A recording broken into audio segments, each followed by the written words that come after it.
Hola, buenas noches a todos. Estamos aquí esta noche con Fernando, Jordi y Amalia, que vamos a hablar de finanzas personales. ¿Qué tal, Fernando? Buenas noches, ¿cómo estás? Muy bien, buenas noches. ¿Por fin hemos vetado a Nacho o qué? Eso parece, pobrecito mío. Vetado, estaba con problemas técnicos, esperamos que se incorpore en un ratito. Se ha incorporado Sergio, buenas noches. Jordi, ¿qué tal? Hola, muy buenas noches, muy buenas noches. Bueno, pues a ver, con muchísimas ganas, así un poquito frenados por el tema técnico, pero la verdad que con un tema hoy entre manos que, bueno, a mí me tiene emocionado, alucinado y casi asustado, diría.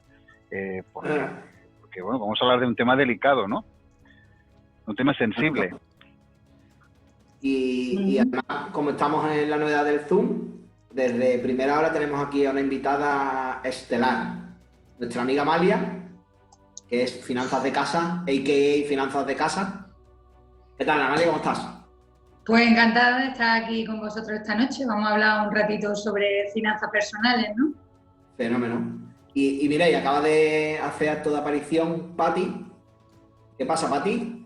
¿Cómo estás? ¿Están? Bien, bien, aquí. Ya Buenas lista. noches. Buenas tardes. Para platicar. Buenas tardes para mí, buenas Fenómeno. noches para ustedes.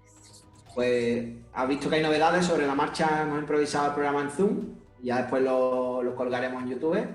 Pati Amalia, que no la conoce, Amalia Pati. Hola Pati.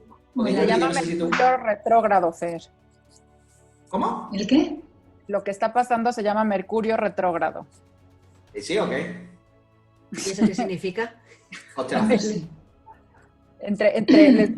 Hay pues, Mercurio, el planeta Mercurio, en estos temas astrológicos, retrógrado se pone, no es que avance hacia atrás, en reversa, sino lo vemos en reversa, y es una época en el año en la que las comunicaciones en general fallan.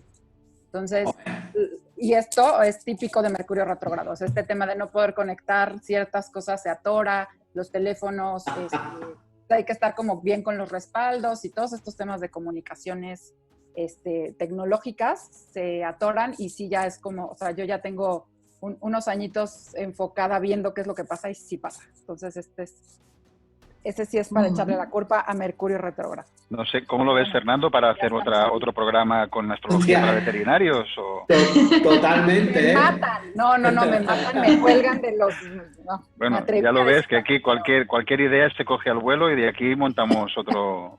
Yo Yo encantada. solía decir a mi marido que es informático que sepa que cada vez que fallan las comunicaciones ahora, no Pati, es por el Mercurio retrógrado. En ciertos son tres periodos o a veces 4 de 3 semanas al año y ahorita estamos justo ahí. O sea, y yo tengo varios días en Zoom que hay estos temas de que no nos podemos conectar, que se corta, que de pronto el módem se apaga, pasan cosas. Bueno, estamos aquí, siempre hay es bueno tener plan B. Nacho, que ya sabemos que no te tienes que preocupar, que es culpa de Mercurio, Nacho, no tuya. Sí, totalmente. Se ha congelado otra vez el pobre. Pero esta noche Mercurio. vamos a hablar de... Otra vez Mercurio. Esta noche vamos a hablar de otro tipo de metal, ¿no? En vez del mercurio, otro metal de lo que conocéis bastante.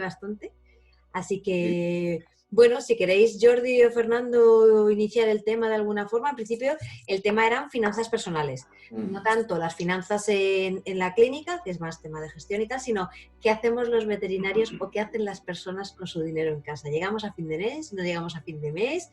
¿Qué trucos tenemos o tenéis o nos podéis aconsejar para no llegar a fin de mes? O sea, la idea no es llegar a fin de mes, ¿no? O sea, la idea es tener más a fin de mes que podamos utilizar si queremos y si no, pues, ¿no? Entonces, Jordi, Fernando...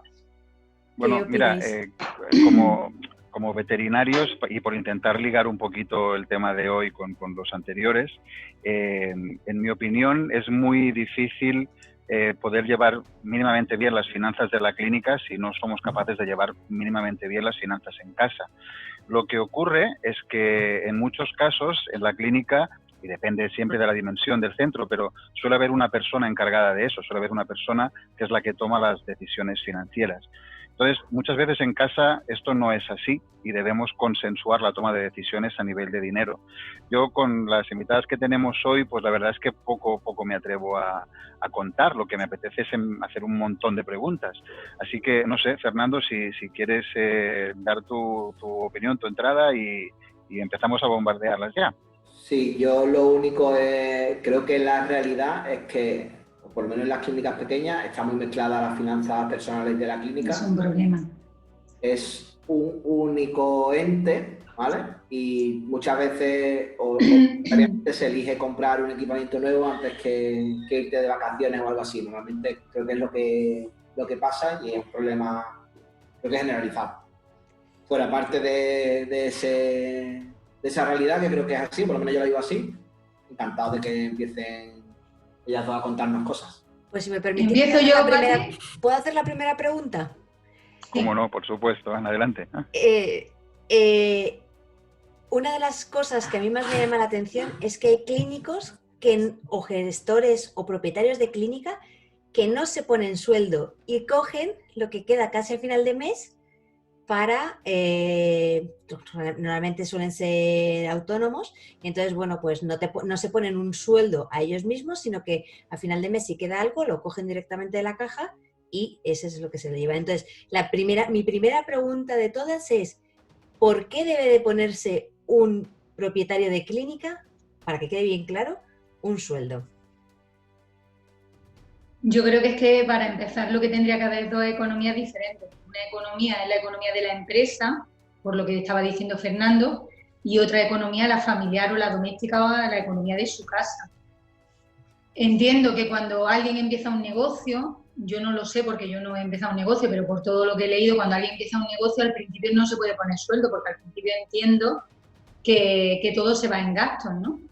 Lo que sí considero que es importante es que no se mezclen la economía familiar con la economía de la empresa. Como decía Fernando, que no me voy de vacaciones porque tengo que hacer una compra para la empresa. Es que eso debería de salir del dinero de la empresa, no de la economía familiar.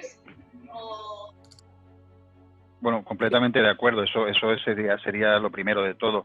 Es verdad que a veces al arrancar un negocio pues no da suficiente como para que se pueda asignar ese sueldo, pero aún así, en mi opinión, debería asignarse. Claro. Y si eso lo que hace es que la cuenta de resultados pues dé pérdidas, pues que dé pérdidas. Pero no podemos obviar que una persona trabajando en la clínica, sea propietaria o sea asalariada, debe tener pues un sueldo por el trabajo que hace. Así que esto me parece casi innegociable.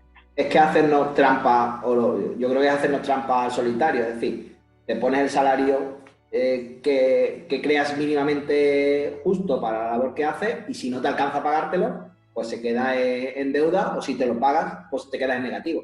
Pero que quede computado, porque si no, parece que la empresa va de una manera y después nunca sabes muy bien cuándo te toca empezar a cobrar.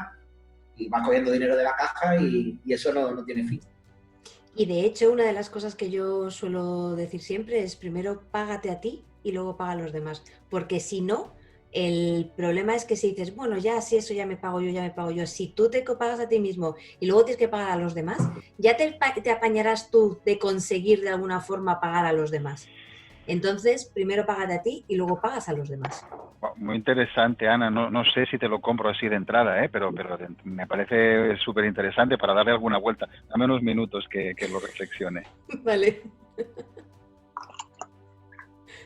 Pero mientras tanto podemos seguir hablando, ¿no? Sí, otra cuestión, una pregunta para Amalia. Me parece también innegociable a la hora de gestionar las cuentas en la clínica, contar con un presupuesto, con un pronóstico de ventas y de gastos para el ejercicio siguiente. ¿Hasta qué punto es importante que tengamos también ese presupuesto bien cerrado en las finanzas domésticas? El presupuesto lo que te permite es saber cada euro que entra en tu economía a dónde lo vas a destinar, a cada partida a la que va a destinar.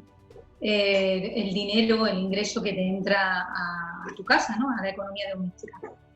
Te permite también contarte la verdad sobre tu economía, saber dónde tienes más gastos.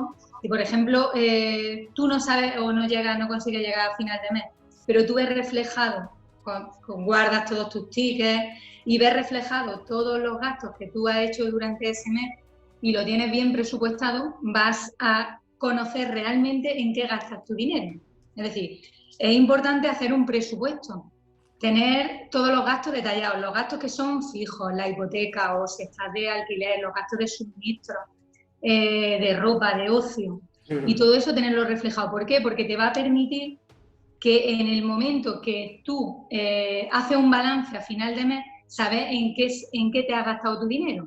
No sé si me explico. Sí, totalmente.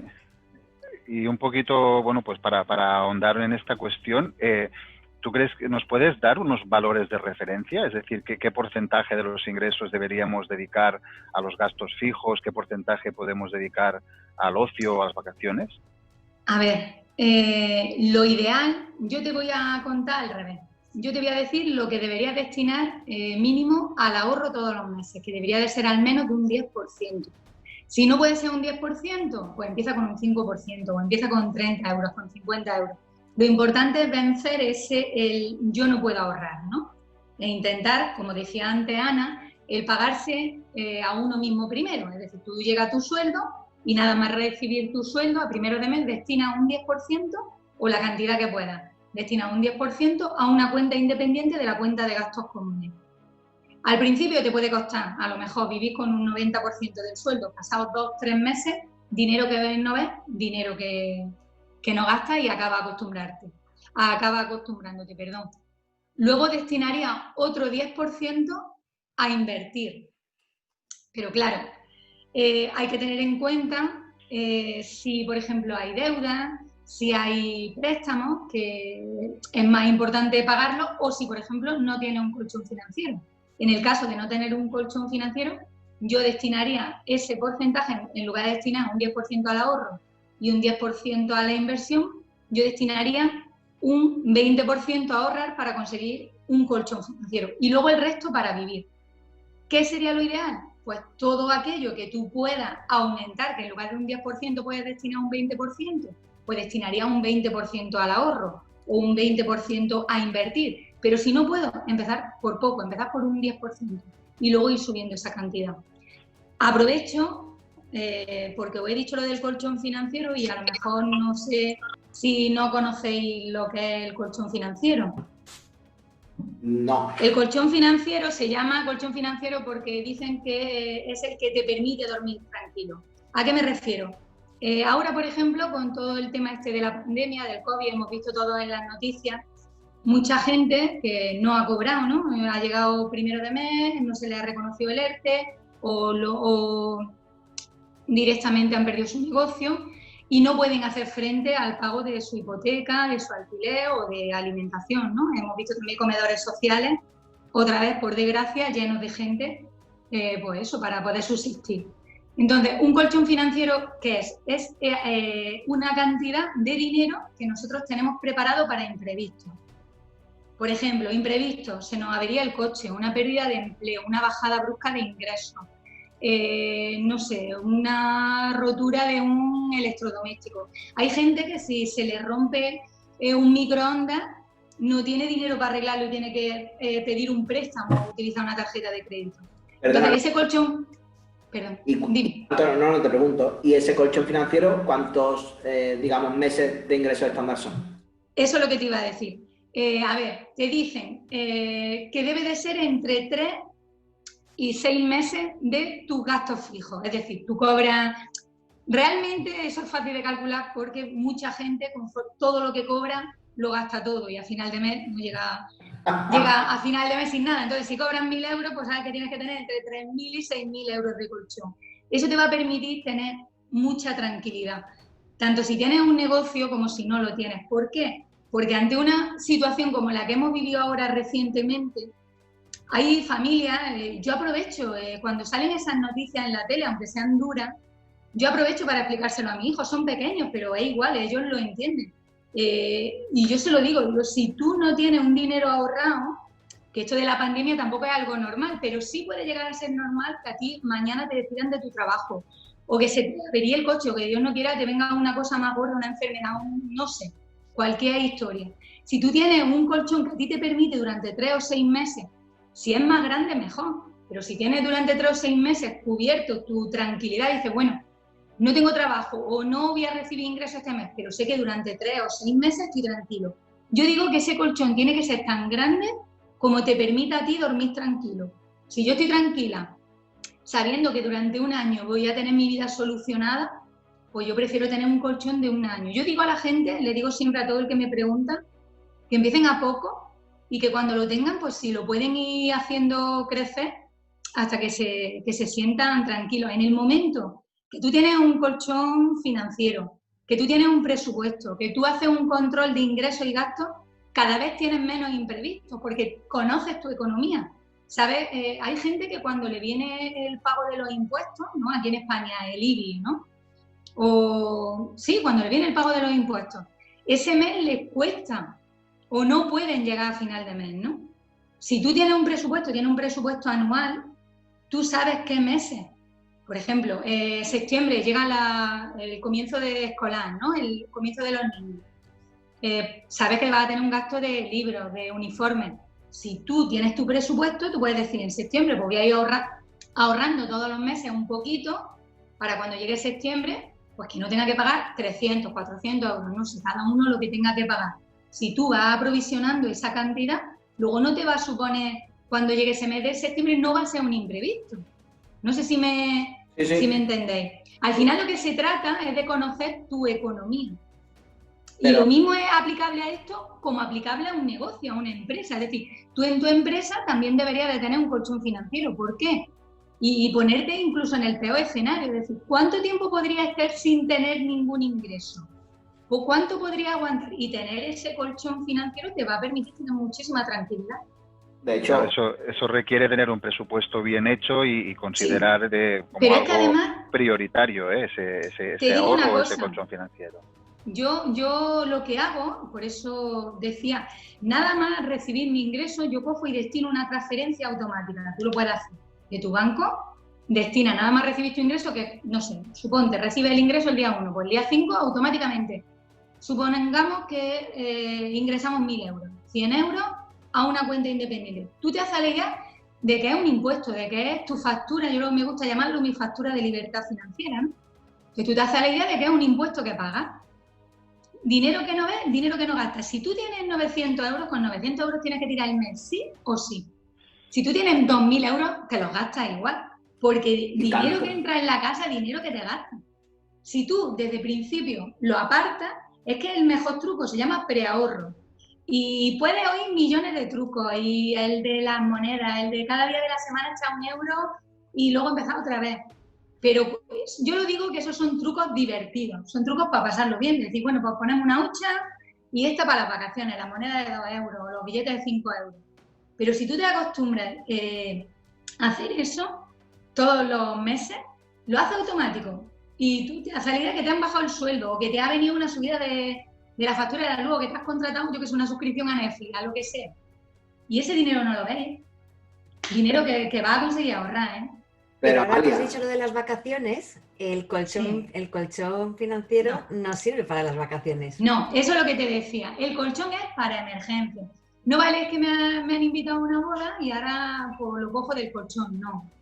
No, eso tienes tú que tenerlo en tu presupuesto. Normalmente la gente te avisa con tiempo que se va a casar, ¿no? Y esos gastos tienes que preverlos. Lo mejor, yo recomiendo, es una cosa fácil y sencilla. Empieza desde ya a controlar todos los gastos que haces. Mucha gente te dice, yo no soy capaz de llegar a final de mes. Y los ves todos los días y no lo critico. Cada uno puede hacer con su dinero lo que quiera. Con la lata de Coca-Cola, con la bolsa de patatillas, el tabaco, no sé qué. Si tú te acostumbras a todos los días a guardar tus tickets de todo lo que te compras, el tabaco, la Coca-Cola, y si no lo apuntas, cuando pase un mes, eso te va a permitir saber en qué gastas tu dinero. Tú a lo mejor no eres consciente, tú no te das cuenta. Esos pequeños gastos, se llaman gastos hormiga, son gastos que haces de forma inconsciente, son pequeños importes, y tú por eso no le echas cuenta. Y a lo mejor al cabo del mes, pues los cafés que te tomas, por poner un ejemplo, no sé, son 60 euros, por ponerte el café, ¿no? O te gastas a lo mejor 100 euros en desayunar todos los días fuera.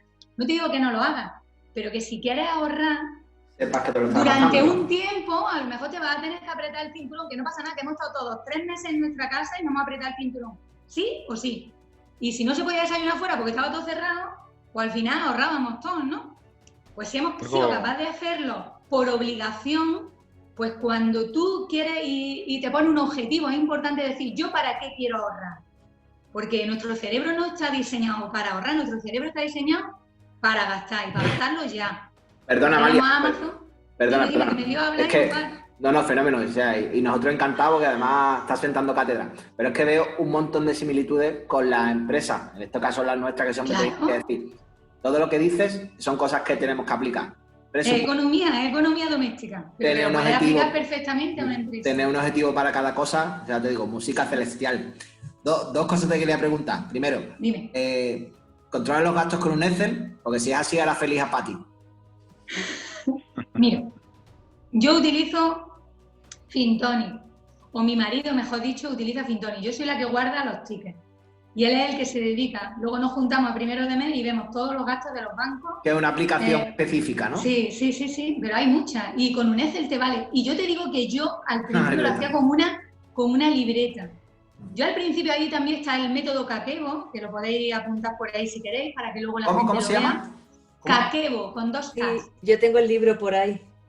Pues eso, te lo puedes imprimir. Hay un blog que se llama Cómo ser minimalista, que ahí se pueden imprimir directamente una hojita, es como una hojita de gasto, donde tú vas apuntando, y yo lo hacía a mano. Además, yo lo que hacía, en lugar, cuando yo empecé con todo esto de las finanzas, en lugar de mirarlo solo una vez al mes, yo lo miraba a cada 2 semanas. ¿Por qué? Porque me permitía saber si no iba bien, si estaba gastando en exceso. Corregirte, ¿no? Me traen aquí repuesto. Si estaba gastando en exceso, eso me permitía poder controlar y llegar a final de mes con el objetivo que yo me había planteado. Yo he probado muchas cosas, pero yo te digo que lo que funciona sí o sí es coger y nada más recibir tu ingreso, apartarlo, porque te apaña. El preahorro.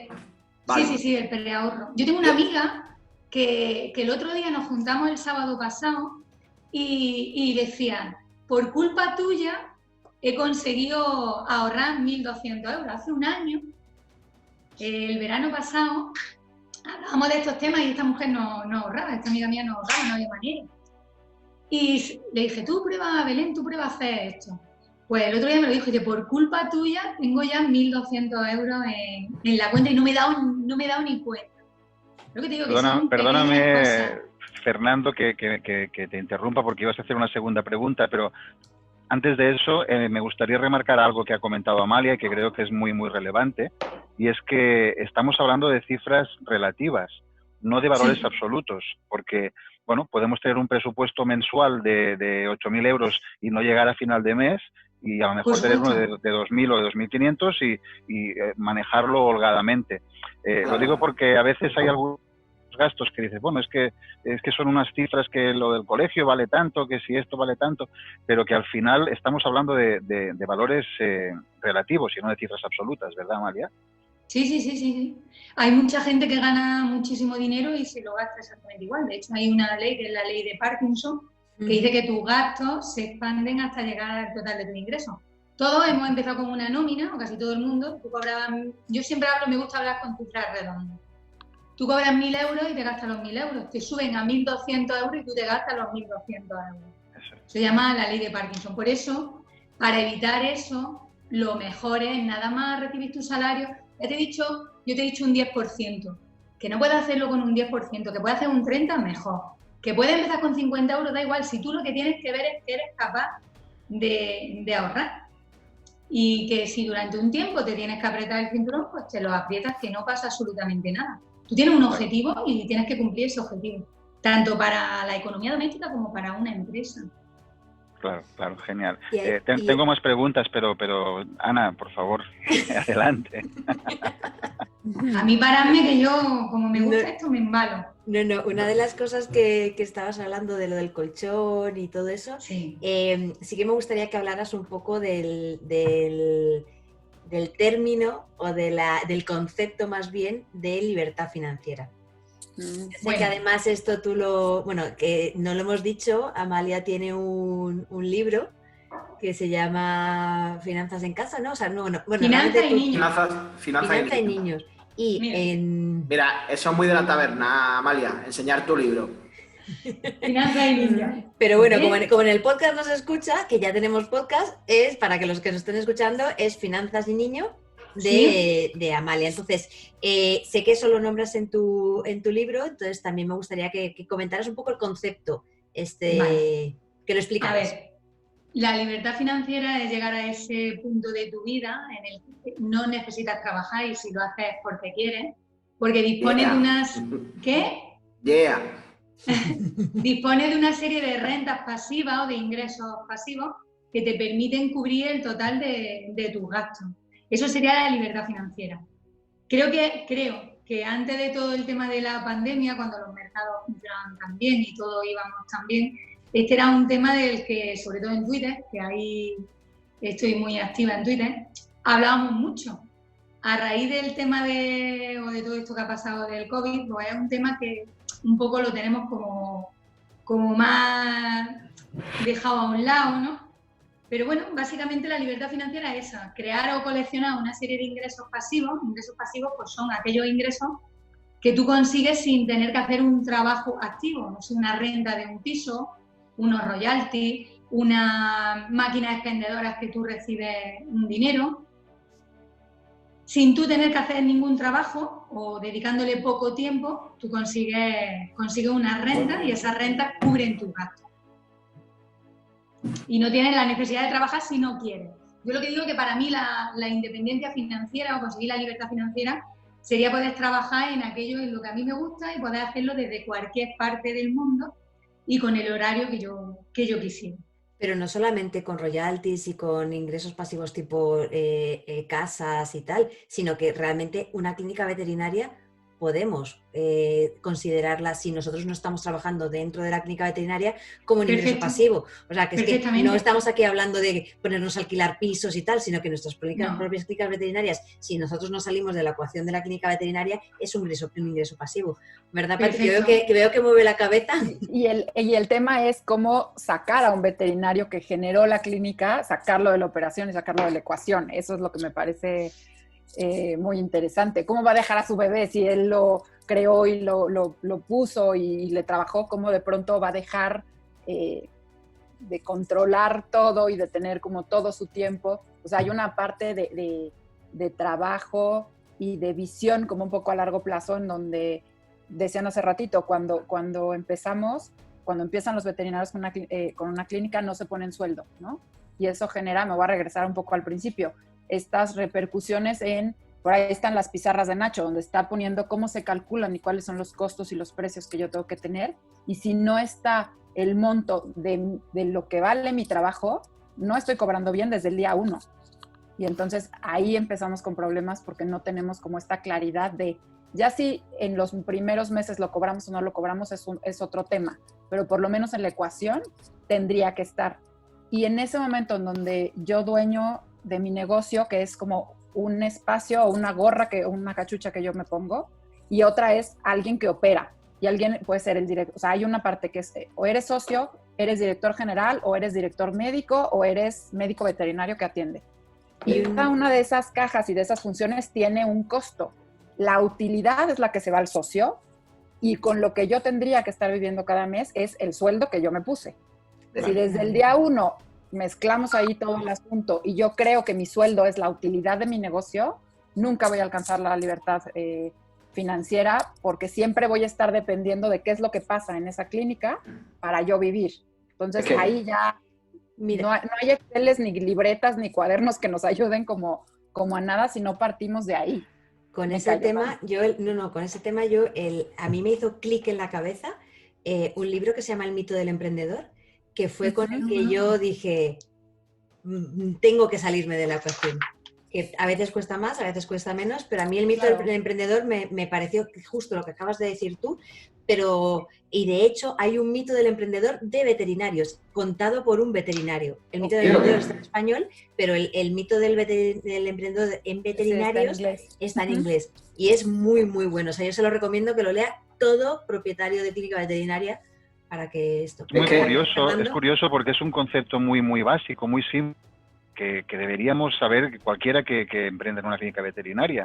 Es decir, el que abre una clínica o quien pone en marcha un negocio veterinario debe tener dos fuentes de ingresos. Uno, que es el directo por el trabajo que está haciendo, y otro, pues los beneficios que pueda dar ese negocio. Esto que es tan simple y que tú has explicado muchísimo mejor, Pati, parece que nos cuesta un montón interiorizarlo, pero creo que debería ser, lo primero en gestión de clínica. Exacto, y si no lo interiorizamos y no tenemos claro que hay un sueldo por esa función, no nos vamos a poder salir nunca, porque si yo dejo de trabajar ahí, no hay clínica.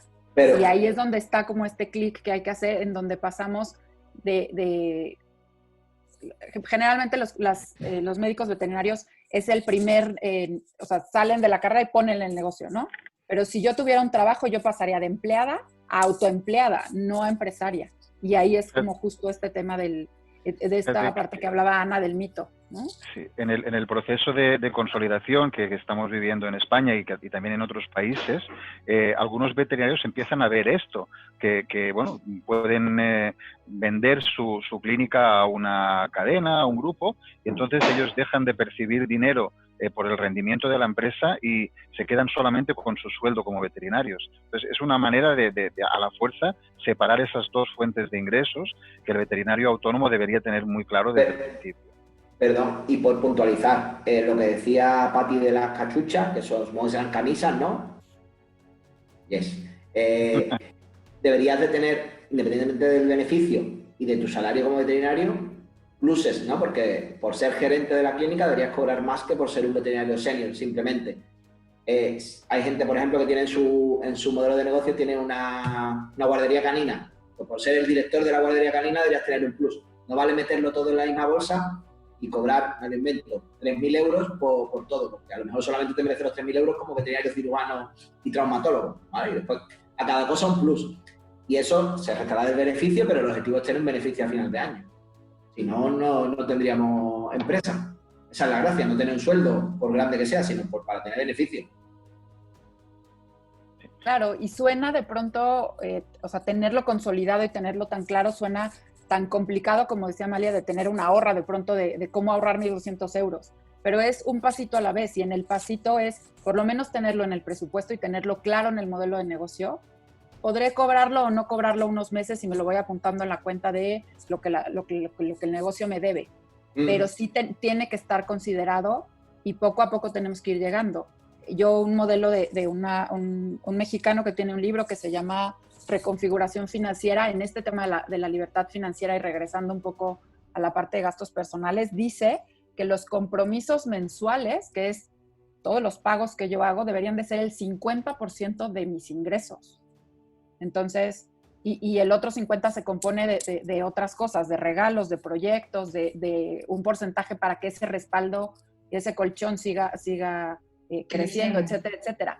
También pensar que lo que hoy me gasto que tendría que ganar el doble de lo que hoy estoy gastando, suena de entrada como muy complicado.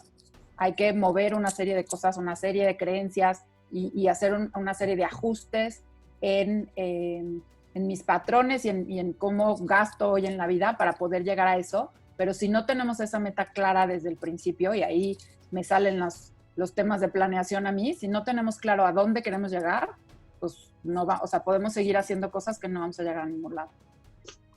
Y a mí me parece súper importante lo que decía Amalia, igual que en la clínica, es decir, conoce bien lo que te estás gastando, porque si no, independientemente del objetivo que tengas, no vas a saber cómo llegar hasta él, porque el nivel de ingreso todos queremos que sea más alto, pero muchas veces, sobre todo en finanzas personales, está limitado a tu salario o a lo que tu empresa da, pero puedes controlar tu nivel de gasto conociendo bien hasta dónde quieres llegar. Es que cuando te das cuenta, cuando tú analizas todos los gastos, y yo invito de verdad a hacerlo a todo el mundo, que empiece haciéndolo lo mejor que lo haga 3 meses, pero que lo haga cualquiera y te coge incluso una semana. Cuando tú te das cuenta de en qué te gastas tu dinero, te sorprende, porque a mí me ha pasado y a muchísima gente le pasa, y tú dices, ¿y esto me gasto en salir de cerveza o en ropa? No eres consciente hasta que no lo ves por escrito, y es una manera de contarte a ti mismo la verdad de en qué gastas tu dinero. y si está realmente eso acorde a tus valores o a lo que tú piensas. Pues en relación a eso están preguntando por el chat que tú con el total de tus ingresos has dicho un 10% ahorro. ¿Tú tienes algunos porcentajes? Sí. Además, en mi blog hay un post. Me acuerdo que pedí ayuda a la comunidad tuitera para que me dijeran cada uno cómo organiza su economía. Perdona, antes de nada, ¿cómo se llama tu blog? Finanzas Casa. Vale.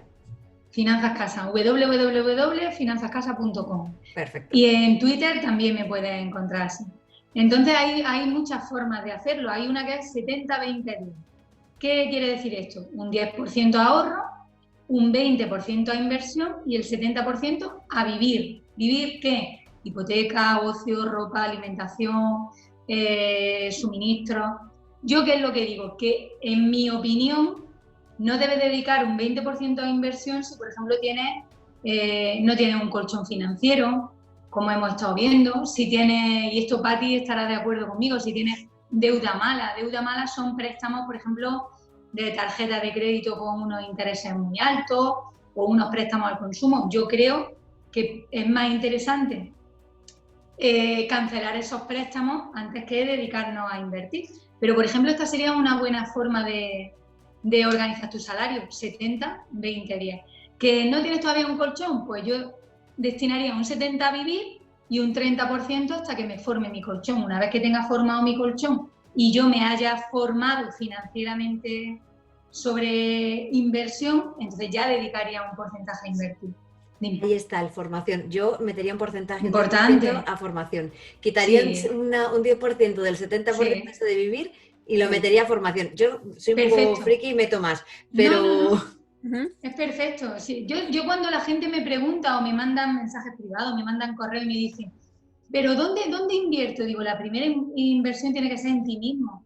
Primero fórmate, nadie mejor que tú va a saber dónde poner un euro tuyo. No confíes a nadie en la gestión de tu patrimonio. Primero intenta formarte tú y cuando tú entiendas, si tú no quieres gestionar eso porque no tienes tiempo, porque no te apetece, porque no quieres, pero que por lo menos sepas cómo hacerlo. Dime. O di. Perdón. Fernando, estás silenciado, no te oímos. Y eso, ahora no le puedo echar la culpa a Nacho. Era culpa mía. Que te quería hacer una pregunta, porque ese colchón que tú dices, muy bien, 6 meses, un año. Súper importante. Lo que cada uno esté cómodo. Pero por lo poco lo que yo tengo entendido, y seguro que tú tienes otro punto de vista, el dinero en el banco llega un momento que es inútil, ¿no? Es decir, tener un colchón de 6 años es perder beneficio, ¿no? Por otra parte, ¿no? Claro, porque ahí está nuestro enemigo, que es la inflación. Mira, yo el otro día le explicaba a mi hija la inflación muy fácilmente. Si nosotros dejamos nuestro dinero en el banco y no lo invertimos, como tú dices, perdemos poder adquisitivo. Yo le decía a mi hija, ¿tú te quieres comprar un conjunto de ropa ahora? Hoy vale esto, pero el año que viene vale más. El año que viene cuesta más. ¿Por qué? Por culpa de la inflación. Entonces, si tú tienes 100 euros en tu banco y tú no los inviertes y los tienes ahorrados, cuando pasen 10 años, con esos 100 euros van a seguir siendo 100 euros. Lo que pasa es que tú puedes comprar muchas menos cosas. Como bien dices, hay que invertir ese dinero. No es lógico tener 6 años de colchón financiero. Pero depende también de las circunstancias de cada uno. Cuando tú te lanzas a invertir o cuando tú quieres invertir tu dinero, tiene que ser en un producto o en un sitio en el que a ti te permita dormir tranquilo también. Porque ¿de qué te sirve a ti tener el dinero, no sé, metido en bolsa con un riesgo muy alto si tú no vas a estar tranquilo o si mañana vas a necesitar ese dinero? Entonces, tengo un colchón, no sé, de 6 meses, un año. No es lo mismo ser funcionario, no es lo mismo ser una persona que no tiene niños a su cargo, no es lo mismo que vivas con tus padres. Cada uno tiene que saber. Yo creo que por desgracia, ahora con esto de la pandemia, la gente se habrá dado cuenta, o mucha gente se habrá dado cuenta, de si el colchón que tenían era suficiente o si había que ampliarlo un poco más. Volviendo a lo que decía Fernando, es absurdo tener 6 años, o es absurdo, o yo no lo considero viable, porque puedes meterlo en depósito, o puedes meterlo en bonos, o puedes meterlo en obligaciones a diferentes años, con diferentes riesgos, para que ese dinero, mientras algo vaya trabajando, ¿no? Hay que poner el dinero a trabajar. En las últimas semanas, en las últimas tabernas, había compartido alguna cita pues de gurús de la gestión, ¿no? Como Dale Carnegie, como John Sheridan, como David Allen. La de hoy es del Fari y dice, el dinero hay que ganarlo, pero luego tienes que saber gastarlo. Y él decía, si ganas 16, ahorra 4. No sé, qué sabiduría hay en esas palabras. Que sí. Que es muy fácil, siempre gasta menos de lo que ingresas, es que es así de sencillo. Yo digo que hay gente que gasta mucho dinero, ¿no? Y eso se puede mantener durante un tiempo, ¿no? Tú puedes vivir por encima de tus posibilidades durante un tiempo. Llega un momento que al final eso no se puede mantener. Siempre hay que gastar menos de lo que se ingresa. Al hilo de lo que dices, bueno, yo tengo una creencia en cuestiones de financiación que me gustaría que eso me desmintieses. Y es que tanto a nivel de finanzas personales como a nivel de finanzas en la empresa, en la clínica, tengo la idea de que las cosas hay que pagarlas durante el tiempo en que las vamos a utilizar. Algunos compañeros, algunos veterinarios son reticentes a echar mano del crédito o a productos financieros y dicen, no, yo prefiero ahorrar y tener dinero para comprarme una máquina antes que pedirlo al banco. Yo creo que eso no tiene mucho sentido y en las finanzas personales igual. ¿Estás de acuerdo o me lo tiras por el suelo?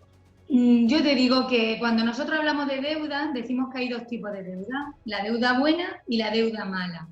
La deuda buena es la que pagan los otros y la deuda mala es la que pagas tú.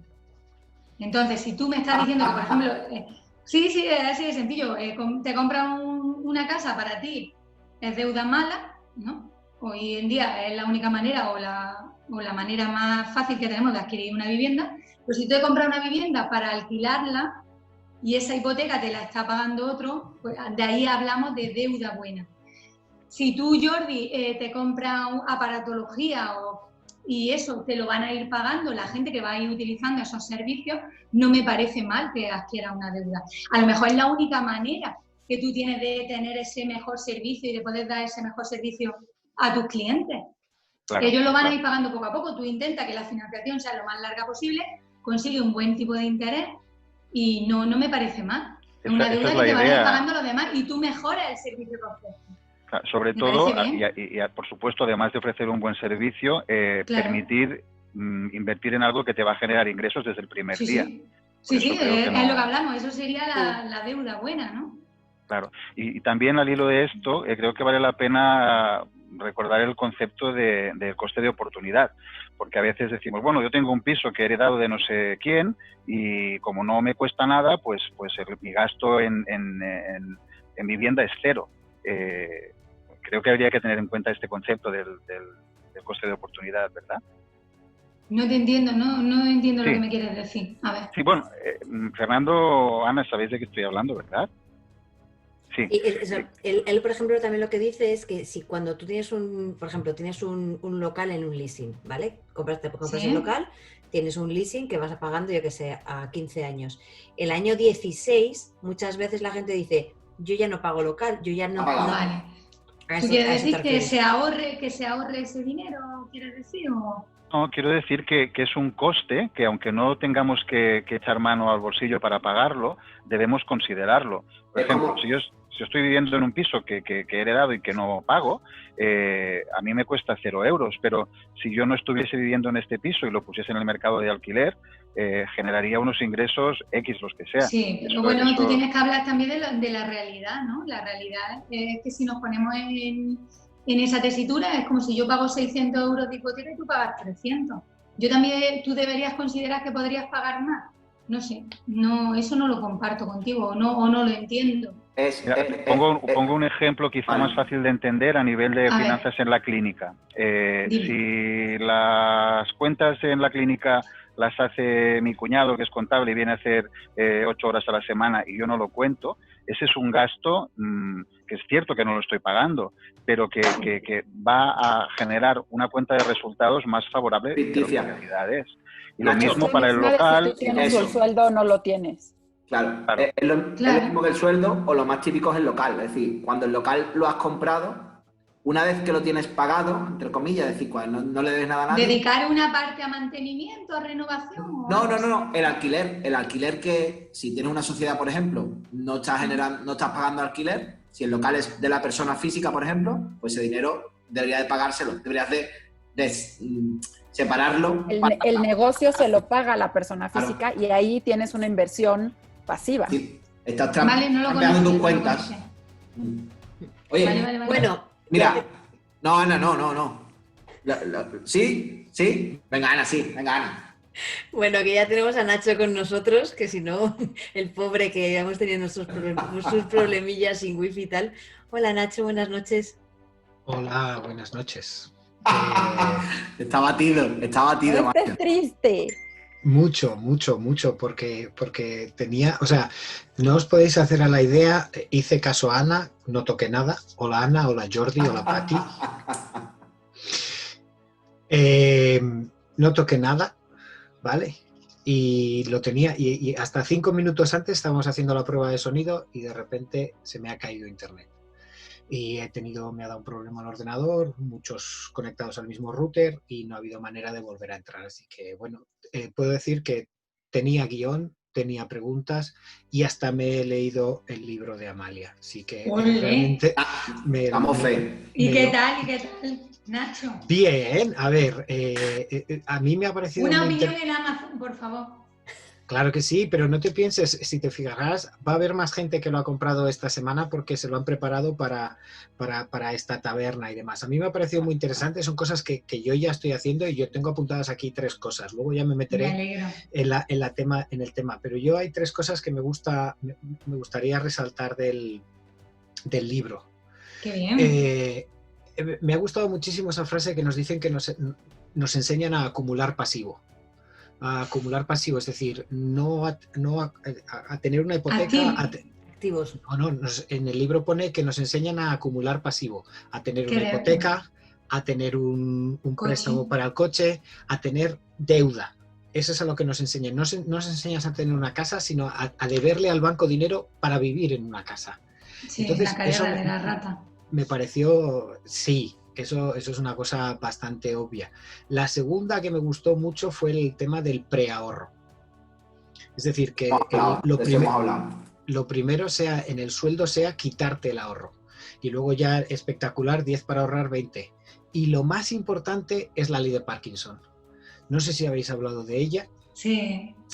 Ya llego tarde. Entonces no os preocupéis porque tengo preguntas. Hola Pati, tengo preguntas para Ana, para Jordi y para Fernando. Miedo me da. Nosotros no somos los invitados. Ya, pero como en la primera media hora no hay invitados, así que eso.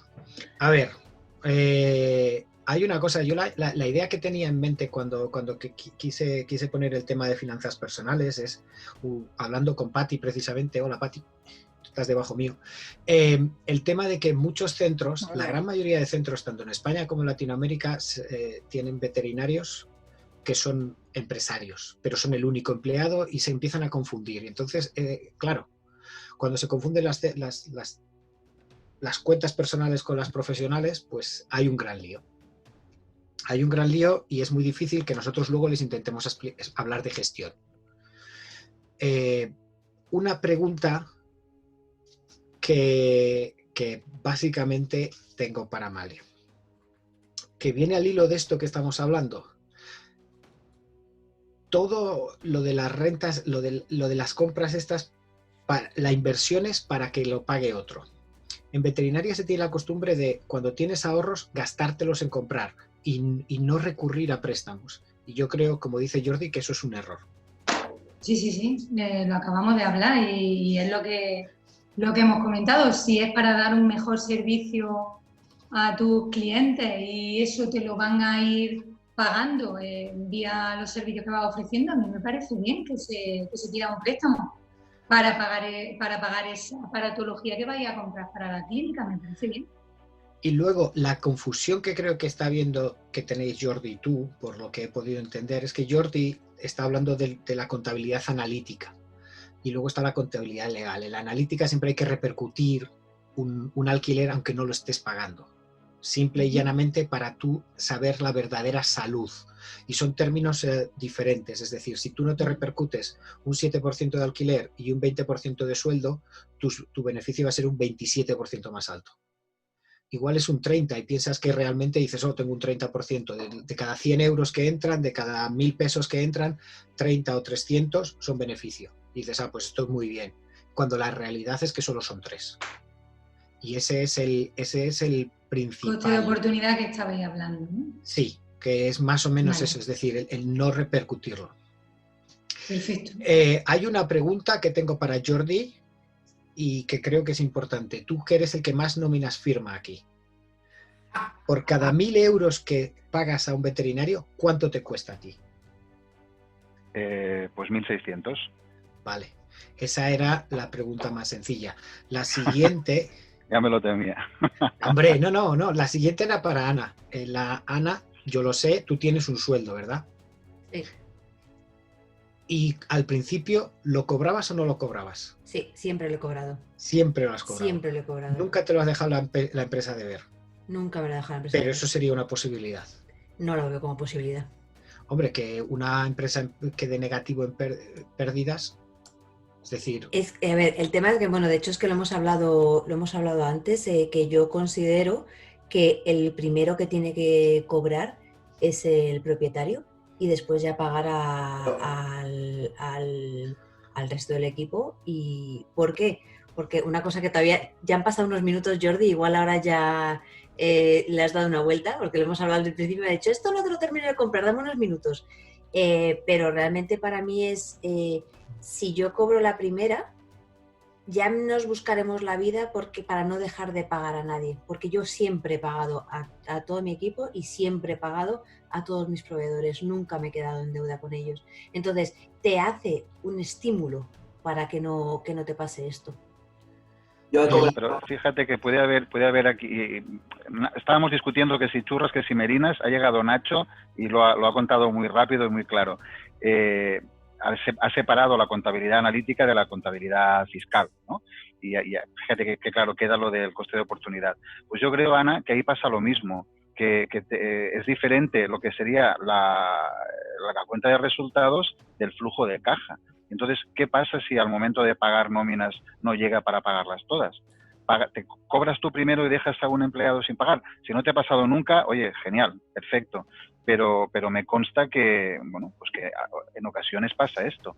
Que por un problema de flujo de caja... Claro, el problema es que tienes que prever eso, lo ha dicho Amalia antes, tú tienes que tener tus presupuestos. O sea, tú no puedes llegar al momento en el que no tengas dinero para pagar.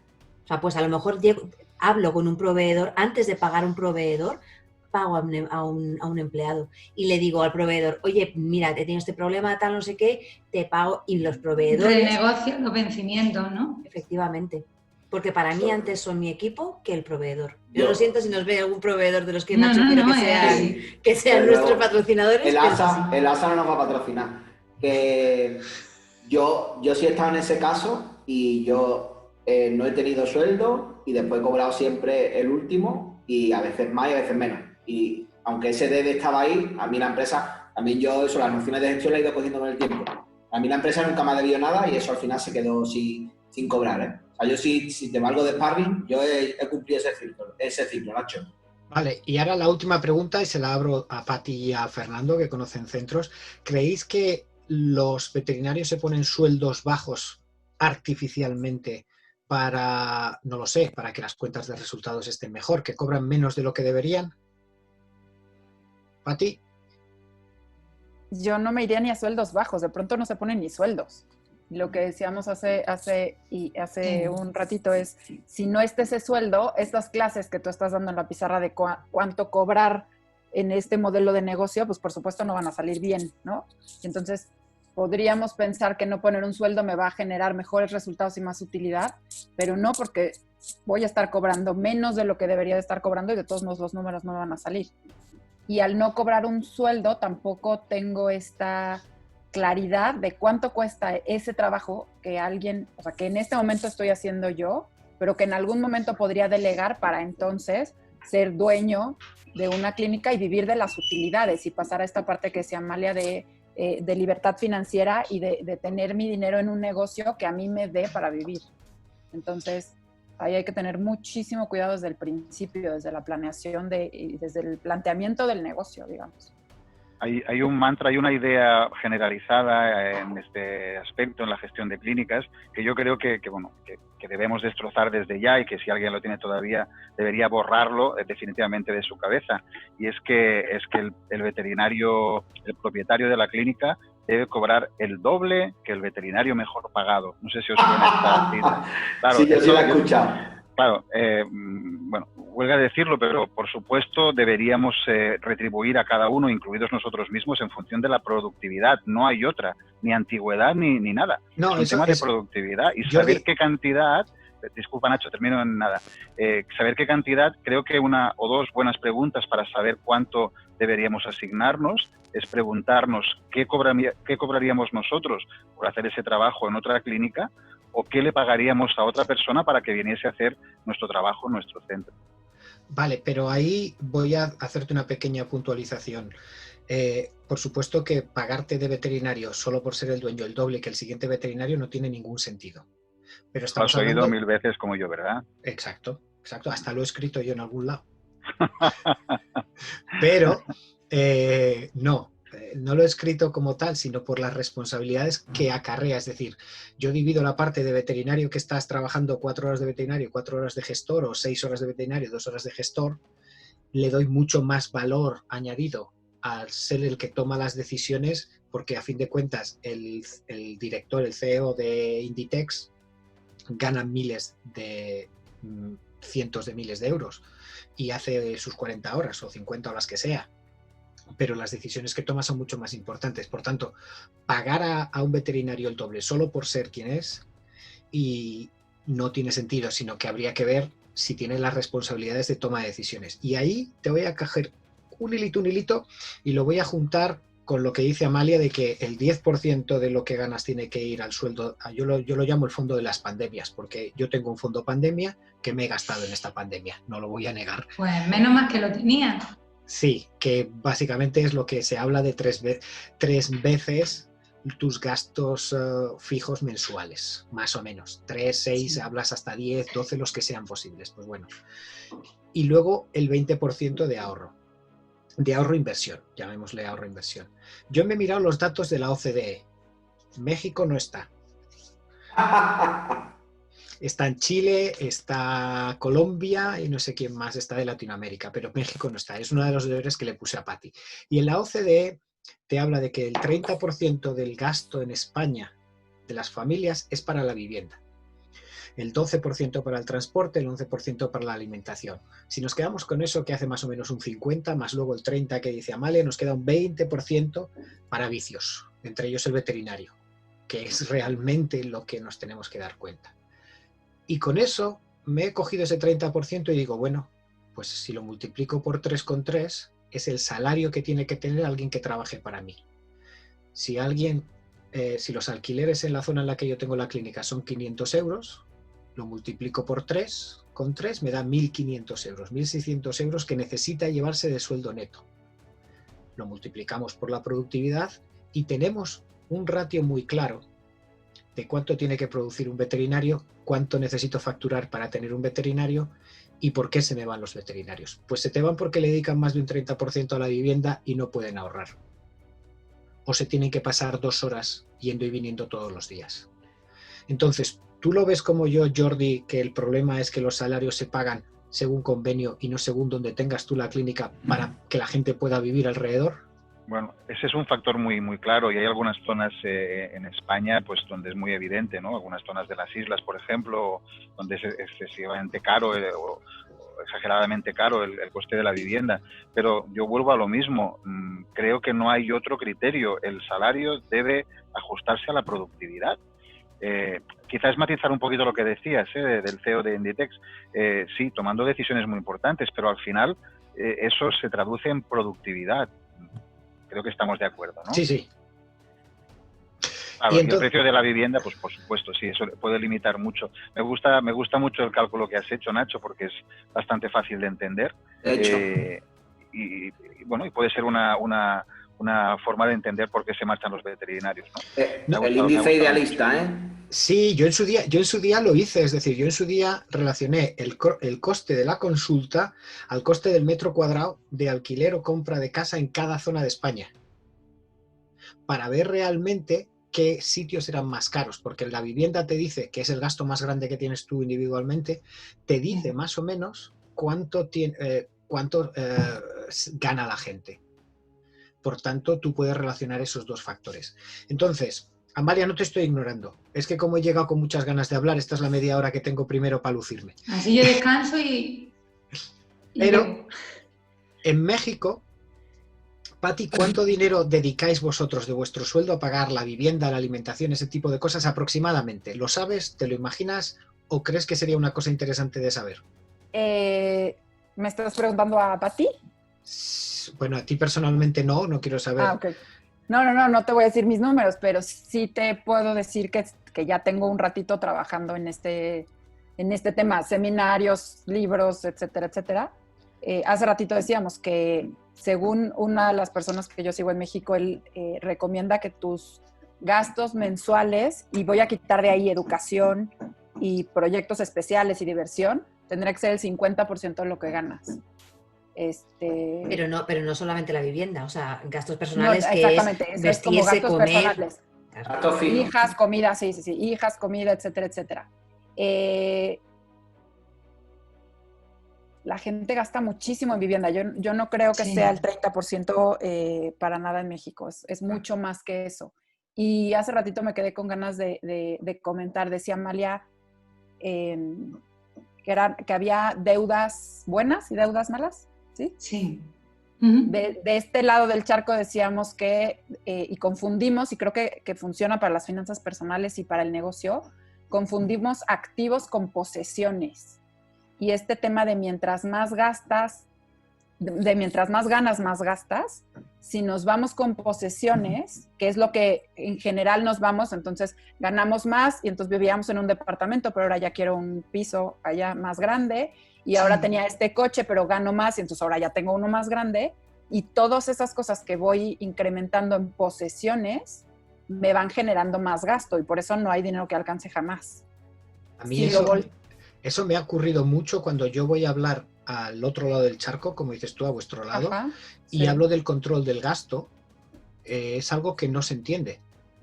Es decir, el tener un presupuesto de compra para la clínica o lo que... No. Hay que vender más. Entonces el único objetivo es vender más. Exacto, y no tenemos como esta parte del costo controlado y de esta utilidad. Y pensamos que crecer la clínica y tener un local más grande me va a generar más ingreso, y al final puede ser una posesión que me va a generar más mantenimiento y más gasto y no necesariamente más rendimiento o más utilidad, ¿no? Pero eso ocurre en España con los veterinarios. No es que vayan a un local más grande, es que contratan más veterinarios. También, exacto. Porque es lo mismo, es otro gasto. Exacto. Y hace ratito decían, si comprar, de pronto por el otro lado hay muchos veterinarios que no quieren comprar nada a crédito, ¿no? Hasta que no tengan el dinero no compran. Al final, esos sí son activos, porque esos es algo, lo mismo decían hace ratito, un piso que me voy a endeudar para rentar, eso es un activo. Si lo voy a endeudarme para vivirlo, se vuelve una posesión, y tenemos que tener mucho cuidado en esta parte de si es bueno o malo. Entonces, desde ahí, si no tenemos esta claridad, pues se vuelve como más complicado el tema. Pero bueno, regresando a la pregunta, no hay cifras, en México padecemos terriblemente de estadísticas, pero no creo que este porcentaje, el 30% de gasto en vivienda, no creo que esté, seguramente en México lo tendremos más alto. Sí, yo lo que creo es que la alimentación, por ejemplo, es más cara en Europa, y allí sale más barato alimentarse porque la materia prima es más barata, y nosotros tenemos mucho más gasto en ocio, mucho más gasto porque es más caro salir a cenar y este tipo de cosas. Pero evidentemente yo el informe que te envié sobre la OCDE de gastos en cada una, 30% vivienda, 12% vehículos y luego ya todo lo demás. Disculpa, Nacho, ¿son datos de este informe, son datos recientes de los últimos años? Sí, 2019. O sea, no recomendaciones, sino datos reales. Exacto, lo que hace la OCDE, ya sabes que es un club de gente que se une y hacen encuestas de todo tipo y una de ellas es sobre el gasto de las familias y te da más o menos lo que se gasta, no el objetivo, sino lo que realmente la gente pues confiesa que dice que se gasta, es decir, de cada cuánto dinero le entra. Probablemente si viésemos datos de hace 10 años estaríamos en cifras del 40% en gasto en vivienda. No lo sé. Amalia tiene, por ejemplo, en su libro habla mucho del tema de los niveles de ahorro, de cómo llegaron y cómo en el 2016-17 ya volvíamos a los niveles de ahorro precrisis que eran prácticamente inexistentes. Claro, es que a raíz de la crisis, de 2008 la gente empezó otra vez a ahorrar, igual que ha sucedido ahora con la pandemia, pero a medida que pasa el tiempo la gente, o nosotros o todos, nos olvidamos de todo el tema del ahorro y volvemos a gastar alegremente. Ese es el problema. Por eso hablábamos de la importancia del preahorro. Sé que el dinero que tú tienes en tu bolsillo te lo vas a gastar. La única manera es ahorrar al principio. Entonces, voy a hacerte una pregunta. Sabes que según el convenio, el espectacular sueldo que le ponen a un veterinario es de, ¿cuál es el mínimo? ¿1.100, 1.200 euros netos? 1.300, ¿no? 1.300. 1.300. 1.300 es el sueldo neto. Sí. En teoría se llevaría cualquier veterinario. Un veterinario en Madrid. ¿A cuánto está un apartamento chiquitín en Madrid? Ana, tú que... En Barcelona, Jordi, no te pregunto. El armario empotrado son 1.300 euros. Y entonces nos preguntamos por qué el veterinario se va. Imposible, ¿no? Exacto. Hay una opción que eso es algo que en el Reino Unido, yo estoy en Inglaterra, lo tienen muy claro. Las clínicas veterinarias tenían como activos un apartamento. Y cuando tú ibas a trabajar, te ponían en el apartamento. Y era parte de tu paquete salarial. Te pagaban menos, pero tenías una casa. Evidentemente, eso que te favorecía, pues hombre, te quedabas ahí y te ligaba el trabajo con el esto, que tiene sus pegas. ¿Crees que los veterinarios deberían empezar a valorar hacer ese tipo de inversión? ¿Aquí en España? Sí. Pues no lo sé. A ver, es que no, no sé. Te voy a contar un secreto. Se gastan en una máquina 400 euros al mes. Eso es una hipoteca. ¿En una máquina que adquieren para dar un mejor servicio? No, para dar un servicio. Ni mejor ni peor. Para dar un servicio. Tampoco vamos a ponerle nombres. Para dar un servicio diferente al que tenían, por ejemplo. Pagáis 400 euros. Y tú me preguntas, Nacho, si crees que deberían de vincular al veterinario que contratan nuevo ofreciéndole una vivienda. ¿Por incluyéndola dentro del paquete? No lo sé. No lo sé, es que depende también de las ciudades. Tú has dicho que Barcelona es mucho más caro, Madrid es más caro. Por ejemplo, aquí Linares, aquí puedes tener vivienda desde 300 euros en alquiler. Vale. Entonces yo no sé si a la persona que tú contrates, si es de aquí de Linares, pues no le interesa que tú le des un piso en alquiler y que se lo incluyas dentro del salario. Creo que aquí, no sé, depende de cada caso, ¿no? Hombre, Nacho, yo también creo que lo que tú estás hablando es cuando tú ibas de locum, es decir, cuando tú ibas a un veterinario indefinido, ponerle un piso a un veterinario indefinido.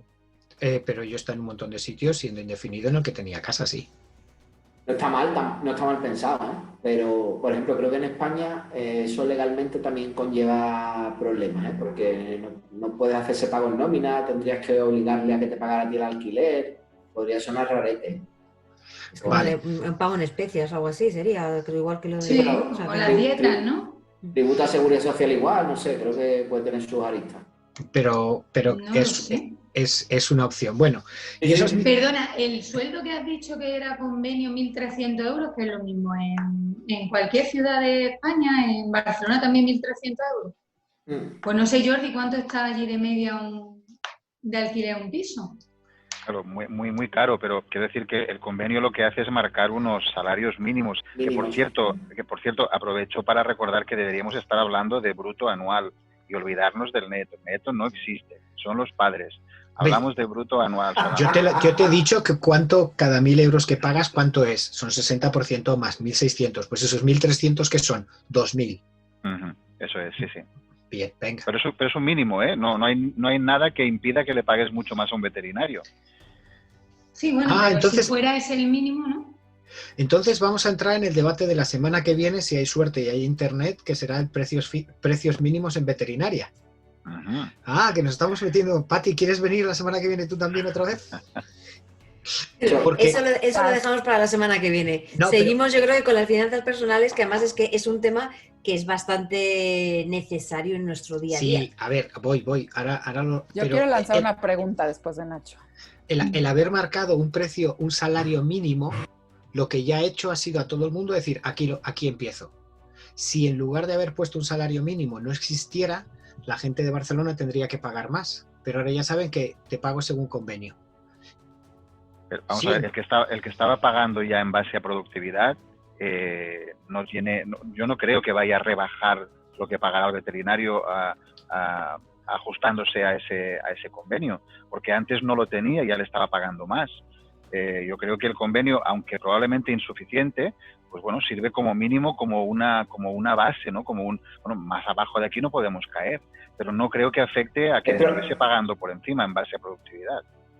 Es probable que haya veterinarios que intenten mantenerse en la línea del convenio, para eso está, pero que había muchos más pagando por debajo del convenio, también creo que era una realidad, ¿no? Claro. Bueno, Pati, lanza la pregunta, que luego voy a intentar reenganchar lo que me ha pedido Ana, que es la que manda al final.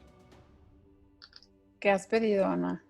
No, tú ibas a hacer una pregunta y yo le tengo una pregunta a Amalia y es, entré hablando de astrología y estos temas esotéricos y me voy a salir un poco de los números y los Exceles.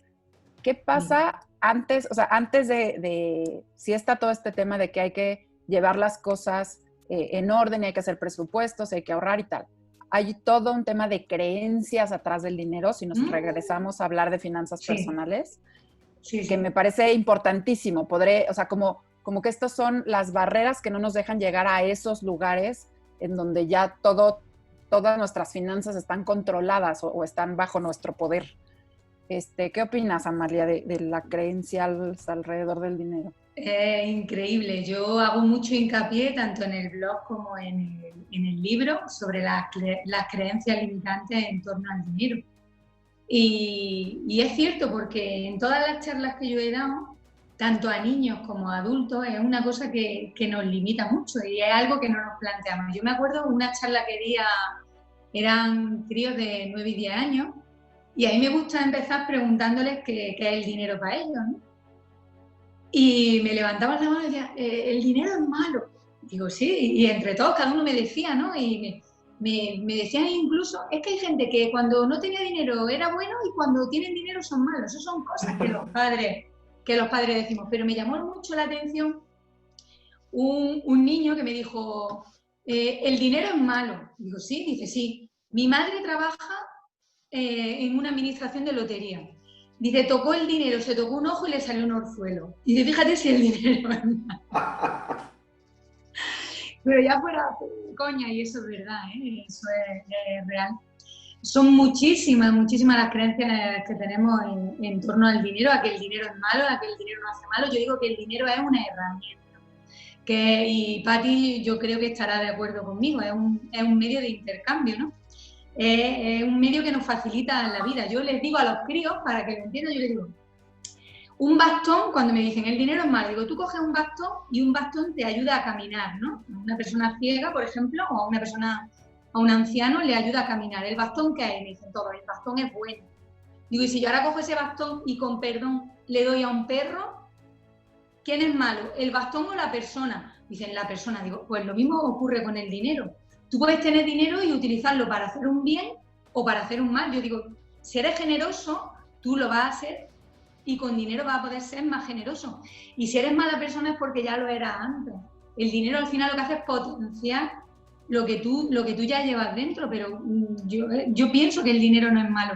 Lo que pasa es que nosotros pensamos que sí. Siempre hemos oído, y sobre todo en nuestra infancia, yo digo que hay que analizar todas las creencias limitantes que tenemos en torno al dinero, todo lo que nos han contado o lo que hemos oído cuando éramos pequeños, ¿no? En nuestra casa, o que se hablaba mal de los ricos, incluso las películas. Tú ves Robin Hood, ¿no? ¿Y Robin Hood quién es? El que le roba a los ricos para dárselo a los pobres. Es que nos lo venden así, o el Bob Esponja y el señor Gilito, ¿no? El tío Gilito. Pero yo soy muy de Batman. De Batman. O sea, ¿cuál es tu superpoder? Yo tengo mucho dinero. O sea, ya está. Mira qué coche. No sé. A ver, vale. Haciendo caso a Ana, que siempre tiene razón, tenemos 1.300 euros. El 10% tiene que ir a una cuenta que no tenga tarjetas asociadas, que es el fondo de pandemia. 130 euros, ¿no? Perfecto. Bien. 20, 260, sí. 250 euros los tenemos que poner en un fondo indexado. Si no sabes de... A trabajar.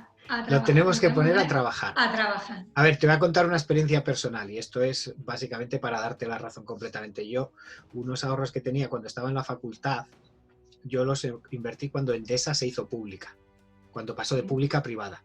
Y me gasté todo ese dinero en acciones de Endesa. Y ahí tenía, y cada vez que daban dividendos, me compraba una acción de esto o del otro. Y 15 años más tarde vendieron una subsidiaria en Bolivia, y el dividendo fue exactamente lo mismo que había yo invertido inicialmente. Es decir, había doblado el dinero en ese tiempo, sin haber hecho absolutamente nada. Y ese dinero que hice, comprar más acciones. Y realmente lo que tienes que hacer con ese ahorro, ya sea en un fondo, como bien dices, si no tienes muchos conocimientos, tienes de alto riesgo, de bajo riesgo, de lo que sea. Salir un poco del miedo del ladrillo y meternos un poco en la bolsa. La bolsa, hay una gráfica espectacular desde los últimos 110 años, siempre ha subido. Sí. Con sus caídas. La evolución de la vida, ¿no? Lo Exacto. Que dicen, confía en los dientes de sierra, subida y bajada, pero al final es la evolución de la vida, ¿no? La vida es mejor. A 20 o 30 años, eso sí, eso hay que tenerlo en cuenta. Entonces nos hemos quitado 100, 250... Estamos ahora mismo en 950. El 30% nos lo tenemos que gastar en la casa, en la vivienda. Así que estamos hablando de que tenemos que aprender a vivir en un sitio de 350 euros.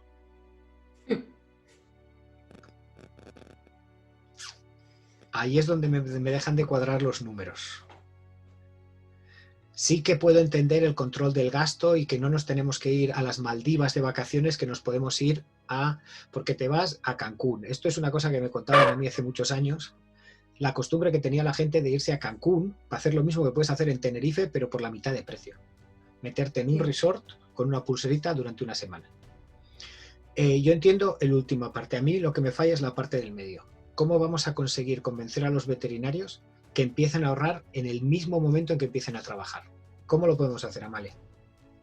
Es lo que he dicho antes, a lo mejor tú no estabas. Lo importante es tener un objetivo y saber para qué quieres ahorrar. Y luego empezar, si no puedes ahorrar un 10%, empieza con 30 euros, con 50 euros. Lo importante es que tú te convenzas a ti mismo de que eres capaz de ahorrar.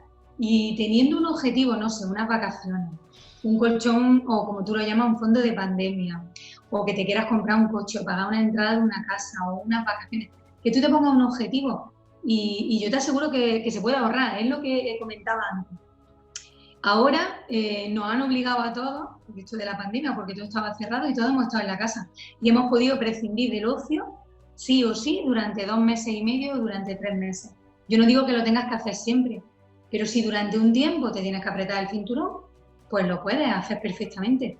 ¿Que no se puede ahorrar porque te queda un margen muy pequeño? Pues entonces a lo mejor tienes que empezar a ahorrar un poquito y controlar tus gastos todo lo que puedas, y cuando ya no se pueda controlar más los gastos, cuando ya no se pueda ahorrar más, hay que buscar cómo aumentar tus ingresos. Así que primero, que es una cosa, Jordi, y tú lo sabes, que hace muchos años que me escuchas, primero control del gasto, luego aumento de ventas. Siempre, a nivel personal y a nivel de la clínica. Pati, ¿esto cómo crees que puede aplicarse en México y el resto de Latinoamérica con inflaciones muy altas, con volatilidad y todo ese tipo de cosas? Yo creo que aplica igual que allá. O sea,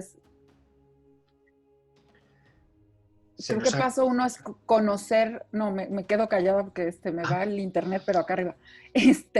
Conocer conocer primero los números de la clínica, en el caso de la clínica, y los personales, para poder después de ahí empezar a controlar. Lo decía Amalia desde un principio, cuánto, en temas de finanzas personales, todos los días pasamos por un café o desayunamos fuera de casa, o compramos cigarros o chicles, o a mí me pasaba, la tiendita de afuera de la escuela, ¿no? 2 veces a la semana. De a poquitos no nos damos cuenta de cuánto dinero se va. Y tenemos que primero conocer cuánto dinero estamos gastando ahí para después poder hacer un control. Y si lo llevo a la clínica, cuánto dinero se va en la caja chica, en el compra de esto, en no hacer buenas negociaciones con proveedores, en comprar de 2 en 2, en comprar o las gasas que se van y se desperdician. O sea, comprar un más de lo montón que te hace falta. Comprar más de lo que te hace falta y después que se te caduque, ¿no? O que pongas el alimento mal puesto y que estés perdiendo dinero por ahí. O sea, si no tenemos claro cuánto es ese monto, ¿desde dónde empiezas a controlar, ¿no? Bueno, y también dices de controlar tanto en la clínica como en casa, pero igual que antes Amalia ha dicho de que la economía doméstica no se conoce ni siquiera el cómo comprar tu propia comida.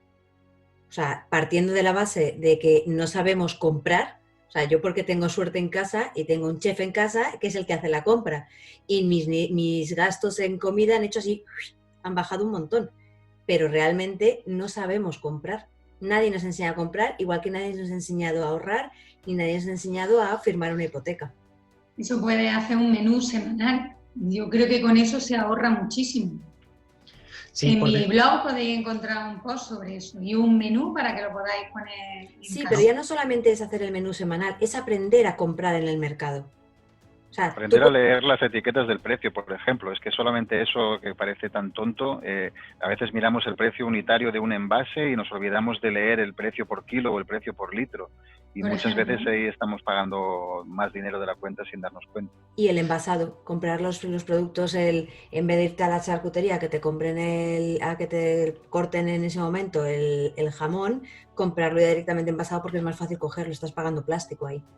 Yo voy al Corte Inglés. Bueno, ya. Vete al mercado local. Buscamos sponsor. Vete al mercado local y en el mercado local, la cercanía. Pero bueno, disculpadme un segundo porque están haciendo una pregunta en el chat y referente a una cosa que has dicho antes, Jordi, que les interesa saber que si puedes explicar un poco mejor por qué una empresa paga 1.600 euros por cada 1.000 euros de salario de un empleado. Entiendo que te refieres a por cada 1.000 euros de salario neto, ya que el pago de la seguridad social es de un 30%. Sí, es un cálculo aproximado. Evidentemente hay variaciones individuales en función del tipo de retención que haya, pero aproximadamente es lo que se hace al hacer el cálculo, primero del prorrateo de las pagas, es decir, de pagar 14 pagas en 12 meses y de repercutir ese gasto de seguridad social tanto por parte de la empresa como por parte del trabajador. Aproximadamente es de un 60% extra. ¿Cómo es, Pati, sabes tú cuánto es más o menos en México la carga laboral? Como el 35%. O sea que estamos 25 puntos por encima. Bueno, el 35% solo la seguridad social, entiendo. Solo la seguridad social, más y la carga fiscal, sí, otro... Estamos por debajo, Nacho, ¿eh? Claro, aquí es un 32,5%, para que... A ver, sí, aquí sería... Yo lo colgaré esta semana en algún sitio cuando se me ocurra la diferencia entre presión fiscal y esfuerzo fiscal. Es decir, lo que nosotros tenemos, el esfuerzo que a nosotros nos cuesta para pagar ciertas cosas no es el mismo que se tiene que hacer en otros países. Es decir, y se toma como referencia Alemania, que tiene un 41%, y luego España tiene un 35%, pero a nosotros nos cuesta como si estuviéramos pagando en Alemania un 45%, y en Argentina creo que era como un 80%, es decir, para lo mismo. Y es un vídeo muy chulo de un canal de YouTube, y bueno, creo que merece la pena. A ver, Ana, ¿qué hacemos? Cuéntame, que yo he llegado tarde, me he perdido, no he contado que tenemos sponsor, porque vosotros no lo sabéis, pero tenemos sponsor. Joder, no cuentas nada. Claro que tenemos sponsor. Ana, ¿tú tienes una pinza para el microscopio? Sí, justo me llegó ayer, tenemos que hacerlo, sí. Jordi, ¿tienes una pinza para el microscopio? Pues sí, también. No he tenido tiempo de desenvolverla, pero sí, la tengo ya. Entonces, básicamente, esto yo voy a contar ya como los programas de citas. Hemos tenido ya la primera boda. Resulta que Rodolfo y Víctor, que se conocieron en el programa de la telemedicina, han hecho muy buenas migas y ya han lanzado en España la plataforma juntos de Timeless. Pero no solo Víctor, que pilla por todos los lados. Ahora tengo el vídeo, lo que pasa es que no lo puedo subir. Ha hecho un unboxing de una pinza para microscopio que ha empezado a utilizar, que hace un veterinario en Mallorca. Entonces, básicamente, nos han también, y aunque ni Jordi ni Ana la han traído para enseñarla, también les ha llegado. Así que ya tenemos nuestro primer sponsor, que es algo que me enorgullece mucho. Ha estado por aquí José, ¿eh? Ha estado dando vueltas por la sala. Siempre, sí, ha pasado lo que ha pasado y ya veremos. Lo bueno es que ahora ya tenemos podcast. Hemos subido el primer podcast y da la casualidad de que en 3 días nos habéis escuchado 40. O sea, 48 ya, 48. Claro, es una pasada el hecho, nos lo pedíais y han hecho un esfuerzo y se lo quiero agradecer. Fernando ha hecho todas las imágenes y demás, pero bueno, esto estará en el podcast, veremos cómo lo hacemos para el YouTube, porque me da mucha penica que perdamos un poco la esencia. Pero bueno, creo que ha estado muy bien. Amalia, muchísimas gracias. La verdad es que creo que era muy importante el mensaje. Creo que era importante educar en gestión, pero también educar en básicamente gestionarnos nuestras propias finanzas. Que la gestión es para vivir. Exacto. O sea, que lo que yo cuento de la clínica se aplica también a las personas y están esos datos. Y que bueno, que es importante. Pati, ya sé que no te he dado mucha bola, hago lo que puedo, he llegado tarde, encima ahora en la postaberna os cuento, pero que muchísimas gracias. Yo quería traer el aporte desde el otro lado, porque es una mentalidad muy distinta. Yo cada vez que llego allí me enfrento al reto de intentar explicar que hay que controlar el gasto, que todo no puede depender de crecer sin controlar el gasto, y eso creo que tú lo tienes muy claro, pero mucha gente no. Sí, se vuelve de pronto, sí, es un reto aquí. O sea, el vender más y gastar más, ¿no? Y entonces la utilidad se va haciendo más chiquita y ni quien la voltea a ver de pronto. Claro, cada vez más estamos haciendo esa conciencia y está como más claro. Está quedando como más claro en todos los foros que estamos tratando de llevar el equipo aquí en México. Creo que esta época que nos ha tocado ahora de control del gasto, porque estábamos en casa, de suprimir el ocio, nos hemos dado cuenta que cuando se suprime el ocio, que es ese 20% que nos queda al final, los veterinarios facturan más. Por fin nos hemos dado cuenta que el enemigo del veterinario no es otra clínica, es el Netflix. Es el ir al teatro, es el ir a cenar. Yo lo llevo explicando muchos años, nadie me hacía caso y ahora por fin alguien me ha dado la razón. Por desgracia ha tenido que ocurrir esto. Fernando, tú básicamente te acabas de meter en una hipoteca. Sí. ¿Te arrepientes ahora con lo que sabes que te ha contado Amalia? Durante la mudanza sí. Cuando me siente en el sofá creo que se me olvidará, pero... La verdad es que creo que no, porque ha sido una buena ocasión y creo que me sale ganadora, pero veremos. A ver, yo te voy a hacer una recomendación, esto no es broma. Yo, en el Reino Unido, las hipotecas se negocian año a año. Es decir, no te puedes cambiar de hipoteca prácticamente gratis y tú vas a tu banco todos los años a decirle, oye, este interés me gusta o no me gusta. O sea, y yo lo hice en España y funcionó durante una época y ahora se arrepienten. Jordi, tú que firmas muchas nóminas, ¿crees que esto que hemos contado hoy debería de tener más peso en todos los congresos de gestión, en todo este tipo de cosas? ¿Crees que Amalia debería ser una de las personas que viniera a hablar a los congresos de gestión? Por supuesto. Creo que los contenidos que hemos estado tratando hoy han sido súper interesantes. Creo que nos hemos quedado cortos. Han salido un montón de conceptos básicos, algunos conocidos ya. Debemos conocer bien los números en nuestra clínica. Debemos separar las cuentas personales de las del centro. Hemos conocido el concepto del preahorro, un montón de ideas interesantes. Me he quedado con ganas de seguir escuchando a Patti pues bastante rato más. Me he quedado con un montón de preguntas en el tintero para lanzarle a Amalia. Entonces, una de las cuestiones que acostumbramos a plantear al final de las tabernas es, bueno, ¿qué otros temas tendremos para más adelante? Por favor, Finanzas Personales 2, pero segunda parte. Cuando queráis, a mí me invitáis. ¿Verdad que sí? No, a ver, yo os voy a ser sincero, si ya lo sabéis vosotros, la semana que viene tenemos, a ver si hay invitado sorpresa o no, sobre precios fijos y vamos a seguir tratando temas. Hacemos Finanzas Personales 2, a mí me parece perfecto y buscamos quien quiera venir y quiera aportar. A mí, Amalia, me parece, ya os digo, yo me he leído el libro, comprároslo, lo tenéis para Kindle, lo tenéis también en tapadura los que estéis en España, yo es que estoy fuera y no lo he podido. Se tarda 2 tardes en leerlo y luego lo tienes que volver a releer con papel, con papel y boli en la mano para realmente, y sobre todo los que tengáis niños, es algo que deberíais realmente sentaros con ellos para llevarlo a cabo, porque tiene un montón de sentido. Ana, gracias. Tú hoy, muchas gracias por lo que has hecho, ya lo sabes. Ha habido un momento que yo estaba en un rincón de la habitación llorando, acurrucado en una bola y evidentemente la taberna es eso, ¿vale? Que nos pasen cosas y ya era mala suerte que tenga que ser hoy. Y bueno, ¿tú qué te llevas hoy? Cuéntame. ¿Qué me llevo yo hoy? Sí. Pues la verdad es que a mí el tema de las finanzas, la teoría me la sé toda de memoria, pero muy de memoria.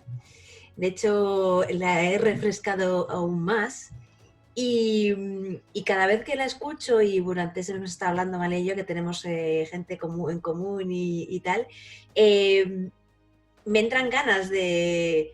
Yo soy de las que tienen esas creencias negativas en la cabeza del dinero, y de hecho cuando en casa hablamos de dinero, Carlos, siempre, mi marido, siempre me dice, es que no gusta nada este tema, y digo, ya, es que no. Entonces el gusanillo de decir, venga, va, voy a coger el libro que has dicho antes de que tengo por ahí abandonado, voy a empezar a apuntar todo otra vez, voy a empezar a hacerlo otra vez, así que necesitaré un Finanzas Personales 2 para ese día deciros, oye, que lo he estado haciendo. Así que me pongo yo como reto que en Finanzas Personales 2 deciros, lo he hecho.